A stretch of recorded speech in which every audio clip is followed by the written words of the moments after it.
Hi friends, நான் இப்போது green ஷெஃப்லேருந்து cooker வாங்கியிருக்கேன். ஃப்ளிப்கார்ட்டில் தான் வாங்கினேன்.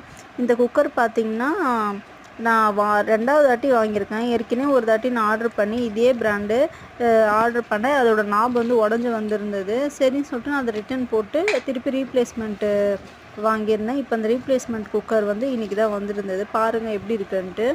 இது எல்லாமே ஓகே தான். இது எதுவுமே டேமேஜ் ஆகலை. ஓப்பன் பாக்ஸ் டெலிவரி தான். எதுவுமே டேமேஜ் ஆகலை. பார்த்தா குக்கரோட மூடி வந்து பெருசாக வந்திருக்கு. இந்த குக்கரோட மூடி இது கிடையாது, பெருசாக வந்திருக்கு. ஆனால் மற்றபடி எல்லா பொருளுமே கரெக்டாக வந்துருந்துச்சு. ஆனால் நான் என்ன பண்ண முடியும், இந்த குக்கரோட மூடி பெருசாக இருக்குது. திருப்பி நான் இதை ரிட்டன் போட்டுட்டேன். நான் ரீப்ளேஸ்மெண்ட் பண்ணலை, கேஷை வாங்கிட்டேன். ஏன்னா எப்படி இருக்குது பாருங்கள், உங்களுக்கு தெரியுதா? குக்கரோட மூடி வெளியே இருக்குது. இது வந்து உள்ளே போய் இதுவாகணும். ஆனால் இது பெருசாக கொடுத்துட்டாங்க. ரொம்ப டிசப்பாயின்மெண்ட்டாக ஆயிடுச்சு ஃப்ரெண்ட்ஸ். தேங்க்யூ ஃபார் வாட்சிங்.